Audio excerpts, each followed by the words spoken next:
ಇತ್ತೀಚೆಗೆ ಸೆಲೆಬ್ರಿಟಿಗಳಿಗೆ ತಲೆ ನೆಟ್ಟಗೆ ನಿಲ್ತಾ ಇಲ್ವೋ ಅಥವಾ ಧಿಮಾಕು ಅನ್ನುವಂಥದ್ದು ತಲೆಗೇರಿದೆಯೋ ಒಂದೂ ಗೊತ್ತಾಗ್ತಾ ಇಲ್ಲ. ಬ್ಯಾಕ್ ಟು ಬ್ಯಾಕ್ ಒಬ್ಬರಾದ್ಮೇಲೆ ಒಬ್ರು ಒಂದಲ್ಲ ಒಂದು ಗೆಡುಗುಟ್ಟುಗಳನ್ನು ಸಾಲಾಗಿ ಮಾಡ್ಕೊಳ್ತಾ ಇದ್ದಾರೆ. ಕಲರ್ಸ್ ಕನ್ನಡದಲ್ಲಿ ಬರ್ತಾ ಇದ್ದಂಥ ರಿಯಾಲಿಟಿ ಶೋ ಆಗಿದ್ದಂಥ ಬಾಯ್ಸ್ ವರ್ಸಸ್ ಗರ್ಲ್ಸ್ನಲ್ಲಿ ಹಿಡಿದು ವಿಡಿಯೋ ಮಾಡೋದಕ್ಕೆ ಹೋಗಿ ಇವತ್ತು ಅತಿ ದುರಹಂಕಾರ ನಟರು ಅಂತ ಕರೆಸ್ಕೊಳ್ತಾ ಇರುವಂಥ ವಿನಯ್ ಮತ್ತು ರಜತ್ ಇಬ್ರು ಜೈಲು ಪಾಲಾಗಿದ್ದಾರೆ. ಇದೀಗ ಅವರಿಬ್ರು ಜೈಲಿಗೆ ಹೋಗ್ತಾ ಇದ್ದ ಹಾಗೇನೆ ಅದ್ರ ಹಿಂದೆನೆ ನಟ ರಕ್ಷಕ್ ಜೈಲಿಗೆ ಹೋಗೋ ಪರಿಸ್ಥಿತಿ ಸನ್ನಿಹಿತವಾಗಿದೆ. ಯಾವಾಗ ಅರೆಸ್ಟ್ ಆಗ್ತಾರೆ ಅನ್ನುವಂಥ ಭಯದಲ್ಲಿ ಅವ್ರ ಅಭಿಮಾನಿಗಳು ಅಂತ ಇದ್ದಾರಂತೆ. ಆ ಅಭಿಮಾನಿಗಳು ಟೆನ್ಷನ್ ಅಲ್ಲಿ ಇದ್ದಾರೆ. ಅಯ್ಯೋ ದೇವ್ರೆ, ಇದೇನಾಗ್ಬಿಡ್ತು, ನಮ್ಮ ರಿಯಾಲಿಟಿ ಶೋ ಸ್ಟಾರ್ಸ್ಗಳಿಗೆ ಯಾರ ಕಣ್ಣು ಬಿತ್ತೋ ಏನೋ, ಗ್ರಾಚಾರ ನೆಟ್ಟುಗಿಲ್ವೋ, ದುರಹಂಕಾರ ಅತಿಯಾಗಿದೆಯೋ ಗೊತ್ತಿಲ್ಲ. ಒಬ್ರಾದ್ಮೇಲೆ ಒಬ್ರು ಇದೀಗ ಜೈಲಿಗೆ ಹೋಗೋ ಪರಿಸ್ಥಿತಿ ಬಂದಿದೆ. ಹಾಗಿದ್ರೆ ರಕ್ಷಕಿಗೆ ಏನಾಯ್ತು, ಏನು ಎಡವಟ್ ಮಾಡ್ಕೊಂಡ್ರು, ಇದೆಲ್ಲವನ್ನ ಈ ವಿಡಿಯೋದಲ್ಲಿ ಹೇಳ್ತಾ ಹೋಗ್ತೀವಿ. ಆದರೆ ಇಲ್ಲಿವರೆಗೂ ನಿಮ್ಮ ಮೆಗಾ ಸುದ್ದಿಯನ್ನು ಸಬ್ಸ್ಕ್ರೈಬ್ ಮಾಡಿಲ್ಲ ಅಂದರೆ ಈಗಲೇ ಸಬ್ಸ್ಕ್ರೈಬ್ ಮಾಡಿ. ಹೆಚ್ಚಿನ ಮಾಹಿತಿಗಾಗಿ ಬೆಲ್ ಐಕಾನ್ ಪ್ರೆಸ್ ಮಾಡೋದನ್ನು ಮರಿಬೇಡಿ. ಎಸ್, ನಟ ರಕ್ಷಕ್ ಅಂದಿದ ತಕ್ಷಣ ಎಲ್ರಿಗೂ ಆಶ್ಚರ್ಯ ಆಗತ್ತೆ. ಯಾವ ಸಿನಿಮಾ ಮಾಡಿದ್ದಾರೆ, ಏನಕ್ಕೆ ನಟ ಅಂತಿದ್ದೀರಾ ಅಂತ. ಅವರಪ್ಪ ಮಾಡಿರೋ ಸಿನಿಮಾಗಳನ್ನು, ಅವರ ಅಪ್ಪನಿಗೆ ಸಿಕ್ಕಿರೋ ಸಕ್ಸಸ್ಸನ್ನು, ಅವರಪ್ಪನ ಹೆಸರನ್ನ ಹೇಳ್ಕೊಂಡು ತಾನೇ ದೊಡ್ಡ ನಟ ಅಂತ ಬಿಲ್ಡಪ್ ಕೊಡ್ತಾ ಇರುವಂಥ ಈ ರಕ್ಷಕ್ ಕಿತಾಪತಿ ಒಂದೆರಡಲ್ಲ, ಒಂದು 4 ಡೈಲಾಗ್ ಹೊಡೆದಿದ ತಕ್ಷಣ ತಾನು ಹೀರೋ ಆಗ್ಬಿಡ್ತೀನಿ ಅಂತ ಹೀರೋಯಿಸಮ್ ತೋರ್ಸಕ್ಕೆ ಹೋಗಿ ಇವತ್ತು ಕಷ್ಟದ ಪರಿಸ್ಥಿತಿಯಲ್ಲಿ ಇದ್ದಾರೆ. ಹೌದು, ವಿನಯ್ ಆಗಿರ್ಬೋದು ಅಥವಾ ರಜತ್ ಆಗಿರ್ಬೋದು, ಲಾಯರ್ ಜಗದೀಶ್ ಆಗಿರ್ಬೋದು, ನೀವು ಇವ್ರನ್ನೆಲ್ಲ ನೋಡಿದಾಗ ಅನ್ಸೋದೇನು ಅಂತ ಅಂದರೆ, ಇವರು ಯಾವುದಾದ್ರೂ ಒಂದು 15-20 ಸಿನಿಮಾ ಮಾಡಿದ್ರೆ ಹೆಂಗಿರತ್ತೆ, ಇವ್ರ ಹಾವಳಿನ ನಾವು ತಡ್ಕೊಳಕ್ಕಾಗತ್ತಾ ಅನ್ನೋದೇ ಜನರ ಪ್ರಶ್ನೆ ಆಗಿತ್ತು. ಯಾಕಂದರೆ ಈ ಸಿನಿಮಾ ನಟರು ಅಥವಾ ಸೀರಿಯಲ್ ನಟ ನಟಿಯರಿಗಿಂತ ಅತಿ ಹೆಚ್ಚು ದುರಹಂಕಾರ, ಅತಿ ಹೆಚ್ಚು ದೌಲತ್ತು, ಅತಿ ಹೆಚ್ಚು ಓವರ್ ಆ್ಯಕ್ಟಿಂಗ್ ಮಾಡೋದು, ಓವರ್ ಆ್ಯಟಿಟ್ಯೂಡ್ ಅಂತ ಯಾರಿಗಾದ್ರೂ ಇದ್ದರೆ ಈ ರಿಯಾಲಿಟಿ ಶೋನಲ್ಲಿ, ಒಂದೆರಡು ರಿಯಾಲಿಟಿ ಶೋನಲ್ಲಿ ಕಾಣಿಸ್ಕೊಳ್ಳುವಂಥ ಕೆಲವೊಂದಷ್ಟು ಸ್ಪರ್ಧಿಗಳಿಗೆ ಆ ದುರಂಕಾರ ಇರುತ್ತೆ. ನೀವು ರಜತ್ನ ವಿಚಾರ ತೆಗೆದುಕೊಳ್ಳಿ, ಆತ ಯಾವುದೇ ಸಿನಿಮಾ ಮಾಡಿಲ್ಲ, ಒಂದೆರಡು ರಿಯಾಲಿಟಿ ಶೋನಲ್ಲಿ ಕಾಣಿಸ್ಕೊಂಡಿದ್ದಾನೆ. ಬಟ್ ಇವತ್ತು ಆ ವ್ಯಕ್ತಿ ಹೆಂಗೆ ಆಡ್ತಾನೆ ಅಂತ ಹೇಳಿದ್ರೆ, ಯಾವುದೋ ದೊಡ್ಡ ಹೀರೋಗಿಂತನೂ ಅತಿ ಹೆಚ್ಚಾಗಿ ಆಡ್ತಾ ಇದ್ದಾನೆ. ಸೊ ಆ ಕಾರಣಕ್ಕೆ ಜೈಲಿಗೆ ಹೋಗಿದ್ದಾನೆ.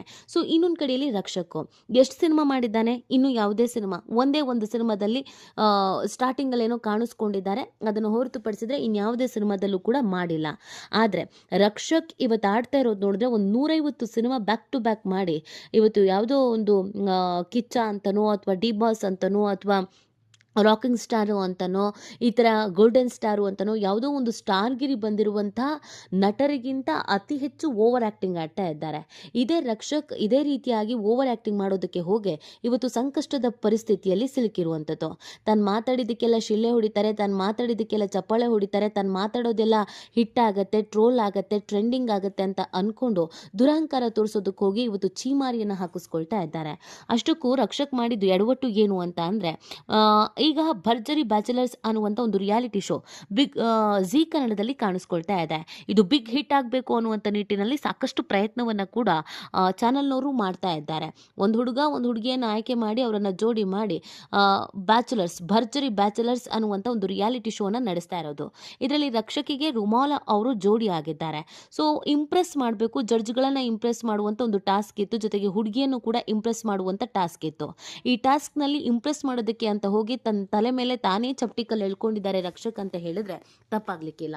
ಸೊ ಅಲ್ಲಿ ಹೊಡೆದಂಥ ಡೈಲಾಗ್ಗಳು, ಅಲ್ಲಿ ಆಡಿದಂಥ ಮಾತುಗಳು, ಆ ಕಾರಣಕ್ಕಾಗಿ ಇದೀಗ ಒಂದು ಇಡೀ ವರ್ಗವೇ ರಕ್ಷಕ್ ವಿರುದ್ಧ ತಿರುಗಿ ಬೀಳೋದ್ರ ಜೊತೆಗೆ ಪೊಲೀಸ್ ಕಂಪ್ಲೇಂಟ್ ಕೊಡೋದಕ್ಕೂ ಕೂಡ ಮುಂದಾಗಿದೆ. ಕಮಿಷನರನ್ನು ಭೇಟಿಯಾಗಿ ಕಂಪ್ಲೇಂಟನ್ನು ಕೊಡಲಾಗತ್ತೆ. ಅಕಸ್ಮಾತ್ ಈ ಕಂಪ್ಲೇಂಟನ್ನು ಯಾವಾಗ ಕೊಡ್ತಾರೋ, ಇವತ್ತು ಸಂಜೆ ಒಳಗೆ ಕೊಟ್ಟರೆ ಇವತ್ತು ಸಂಜೆ ಒಳಗೆ ರಕ್ಷಕಿಗೆ ಸಂಕಷ್ಟ ಎದುರಾಗೋದ್ರಲ್ಲಿ ಯಾವುದೇ ರೀತಿಯಾದಂಥ ಅನುಮಾನ ಇಲ್ಲ. ಹೌದು, ಸೊ ಹಾಗಿದ್ರೆ ಮಾಡಿದ್ದಾದ್ರೂ ಏನು ಅಂತ ನಾವು ನೋಡೋದಾದ್ರೆ, ರಕ್ಷಕ್ ಬುಲೆಟ್ ವಿರುದ್ಧ ಹಿಂದೂ ಕಾರ್ಯಕರ್ತ ಮಹೇಶ್ ಎಂಬುವವರು ನಗರ ಪೊಲೀಸ್ ಆಯುಕ್ತ ಬಿ ದಯಾನಂದ್ ಅವರಿಗೆ ದೂರನ್ನು ಸಲ್ಲಿಸೋಕೆ ಮುಂದಾಗಿದ್ದಾರೆ. ಹೌದು, ಇತ್ತೀಚೆಗೆ ಖಾಸಗಿ ವಾಹಿನಿ ರಿಯಾಲಿಟಿ ಶೋನಲ್ಲಿ ರಕ್ಷಕ್ ಬುಲೆಟ್ ಅವರು ಸಹ ಸ್ಪರ್ಧಿ ಪಕ್ಕದಲ್ಲಿದ್ದಂಥ ಹುಡುಗಿಯನ್ನ ಹೊಗಳುವ ಭರದಲ್ಲಿ ಎಡವಟ್ ಮಾಡ್ಕೊಂಡಿದ್ದಾರೆ. ರಕ್ಷಕ್ ಬುಲೆಟ್ ಅವರ ಅವಹೇಳನದ ವಿಡಿಯೋ ಇದೀಗ ಸಾಮಾಜಿಕ ಜಾಲತಾಣಗಳಲ್ಲಿ ಸಿಕ್ಕಾಪಟ್ಟೆ ವೈರಲ್ ಆಗಿದೆ. ಖಾಸಗಿ ಶೋನಲ್ಲಿ ರಕ್ಷಕ್ ಬುಲೆಟ್ ಅವರು ನಾಡದೇವಿ ಚಾಮುಂಡೇಶ್ವರಿಗೆ ಅವಹೇಳನ ಮಾಡಿರುವಂಥ ಆರೋಪಕ್ಕೆ ತುತ್ತಾಗಿದ್ದಾರೆ. ರಕ್ಷಕ್ ಆಡಿರುವಂಥ ಮಾತುಗಳನ್ನು ಖಂಡಿಸಿರುವಂಥ ಹಿಂದೂ ಸಂಘಟನೆಗಳು ದೂರನ್ನ ಸಲ್ಲಿಕೆ ಮಾಡೋದಕ್ಕೆ ಮುಂದಾಗಿದೆ. ಭರ್ಜರಿ ಬ್ಯಾಚುಲರ್ಸ್ ವೇದಿಕೆಯಲ್ಲಿ ರಕ್ಷಕ್ ಬುಲೆಟ್ ಅವರು ದರ್ಶನ್ ಹಾಗೂ ರಚಿತಾರಾಮ್ ಅಭಿನಯದ ಬುಲ್ ಬುಲ್ಬುಲ್ ಸಿನಿಮಾದ ದೃಶ್ಯವನ್ನ ಕಾಪಿ ಮಾಡಕ್ ಹೋಗಿದ್ದಾರೆ. ಈ ವೇಳೆ ಪಕ್ಕದಲ್ಲಿದ್ದಂತ ಹುಡುಗಿಯನ್ನ ಹೊಗಳುವ ಬರದಲ್ಲಿ ನಾಡದೇವಿ ಚಾಮುಂಡೇಶ್ವರಿಗೆ ಅವಮಾನ ಮಾಡಿದ್ದಾರೆ. ಸ್ಟೇಜ್ ಮೇಲೆ ರಕ್ಷಕ್ ಬುಲೆಟ್ ಅವರು, ನಿಮ್ಮನ್ನ ನೋಡ್ತಾ ಇದ್ರೆ ಆ ತಾಯಿ ಚಾಮುಂಡೇಶ್ವರಿ ಬೆಟ್ಟದಿಂದ ಇಳಿದು ಬಂದು ಸೀರೆ ಒಡವೆ ಬಿಚ್ಚಿಟ್ಟು ಪ್ಯಾಂಟು ಶರ್ಟು ಹಾಕೊಂಡು ಸ್ವಿಟ್ಜರ್ಲೆಂಡ್ ನಲ್ಲಿ ಟ್ರಿಪ್ ಹೊಡಿತಾ ಇದ್ದಾಳೆ ಅನಿಸ್ತಿದೆ ಅಂತ ರಕ್ಷಕ್ ಬುಲೆಟ್ ಡೈಲಾಗ್ ಹೊಡೆದಿದ್ದಾರೆ. ಇದು ಹಿಂದೂ ಸಂಘಟನೆಗಳ ಆಕ್ರೋಶಕ್ಕೆ ಕಾರಣವಾಗಿದೆ. ನಿಮಗೆ ಪುಕ್ಷಟ್ಟೆ ಮಾತಾಡೋದಕ್ಕೆ ಹಿಂದೂ ದೇವರುಗಳೇ ಸಿಗ್ಬೇಕಾ? ಸ್ವಲ್ಪನಾದ್ರೂ ಮಾನ ಮರ್ಯಾದೆ ನಾಚಿಕೆ ಅನ್ನೋದು ಇರಬೇಕು. ತಾಯಿ ಚಾಮುಂಡೇಶ್ವರಿ ನಾಡ ದೇವತೆ. ನಾವು ನಾಡ ದೇವತೆಯನ್ನ ಅಧಿದೇವತೆ ಅಂತ ಕರಿತೀವಿ. ಆಕೆಯನ್ನ ವರ್ಣಿಸೋಕೆ ಪದಗಳಿಲ್ಲದೆ ನಾವುಗಳು ಕವಿಗಳ ಮೊರೆ ಹೋಗ್ತೀವಿ. ಅಂಥದ್ರಲ್ಲಿ ಆ ನಾಡ ದೇವತೆ ಪ್ಯಾಂಟು ಶರ್ಟು ಧರಿಸೋದು, ಹಾಕಿರೋ ಬಟ್ಟೆನ ಬಿಚ್ಚಿಡೋದು ಅಂತ ಡೈಲಾಗ್ ಹೊಡಿತೀರಾ, ಅದು ಒಂದು ವೇದಿಕೆ ಮೇಲೆ ಅಂತಂದ್ರೆ ಹಿಂದೂಗಳು ಅಂದ್ರೆ ಏನ್ ಅನ್ಕೊಂಡಿದ್ದೀರಾ? ಹಿಂದೂ ದೇವತೆಗಳು ಅಂತಂದ್ರೆ ಏನ್ ಅನ್ಕೊಂಡಿದ್ದೀರಾ? ಅದೇ ಬೇರೆ ಧರ್ಮದ ದೇವತೆಗಳನ್ನ ನೀವು ಇದೇ ರೀತಿಯಾಗಿ ಸ್ಟೇಜ್ ಮೇಲೆ ಎಳೆದು ತರ್ತೀರಾ? ಸುಖ ಸುಮ್ಮನೆ ನಮ್ಮ ದೇವತೆಗಳನ್ನ ಯಾಕೆ ನೀವು ಎಳೆದು ತರ್ತೀರಾ? ಅದು ಅಲ್ಲದೇನೆ ನಮ್ಮ ನಾಡ ದೇವತೆ ಬಗ್ಗೆ ಯಾವುದೋ ಹುಡುಗಿಗೆ ಹೋಲಿಸಿ ಹೇಳೋದಕ್ಕೆ ಹೋಗಿ ಏನೇನೋ ಮಾತಾಡಿರೋದು ನಿಮಗೆ ಬಾಲಿಶ ಅಂತ ಅನಿಸ್ತಾ ಇಲ್ವಾ? ಸೊ ಇದೆಲ್ಲವೂ ಕೂಡ ಕೋಪಕ್ಕೆ ತುತ್ತಾಗಿದೆ. ಇದು ಹಿಂದೂ ಧರ್ಮದ ಮೇಲೆ ಮತ್ತು ಹಿಂದೂಗಳ ಮೇಲೆ ಸಾಕಷ್ಟು ಪರಿಣಾಮ ಬೀರಿದೆ. ಭಾವನಾತ್ಮಕವಾಗಿ ಧಕ್ಕೆ ಆಗಿದೆ. ಅಲ್ಲಿಗೆ ಒಂದು ಧರ್ಮವನ್ನ ಭಾವನಾತ್ಮಕವಾಗಿ ಧಕ್ಕೆ ಮಾಡಿರುವಂತಹ ಸೆಕ್ಷನ್ ಅಡಿಯಲ್ಲಿ ಕಂಪ್ಲೇಂಟ್ ಅನ್ನು ಕೊಡಬೇಕು ಅಂತ ನಿರ್ಧರಿಸಲಾಗಿದೆ. ಕಮಿಷನರ್ ಅನ್ನ ಭೇಟಿ ಮಾಡಿ ಕಂಪ್ಲೇಂಟ್ ಅನ್ನು ಕೊಡೋಕೆ ನಿರ್ಧರಿಸಲಾಗಿದೆ. ಸೊ ಬೇರೆ ಧರ್ಮದವರು ಒಂದು ಧರ್ಮದ ದೇವರನ್ನ ಅವಹೇಳನ ಮಾಡಿದಾಗ ಆ ಭಾವನೆಗೆ ಧಕ್ಕೆ ಅನ್ನುವಂಥ ಅಡಿಯಲ್ಲಿ ಹೇಗೆ ಕೇಸ್ ದಾಖಲಾಗಿ ಕೆಲವು ತಿಂಗಳ ಕಾಲ ಜೈಲಲ್ಲಿ ಇರಬೇಕಾಗುತ್ತೋ, ಈಗ ಅದೇ ಕೇಸ್ನಲ್ಲಿ ರಕ್ಷಕ್ನ ಕೂಡ ಜೈಲಿಗೆ ಕಳಿಸೋದಕ್ಕೆ ನಿರ್ಧರಿಸಲಾಗಿದೆ. ಈ ಬಗ್ಗೆ ನಿಮ್ಗೇನು ಅನಿಸುತ್ತೆ ಅನ್ನೋದನ್ನು ನೀವು ಕೂಡ ಕಮೆಂಟ್ ಮಾಡಿ ನಿಮ್ಮ ಅನಿಸಿಕೆ ಮತ್ತು ಅಭಿಪ್ರಾಯವನ್ನು ತಿಳಿಸಬಹುದು.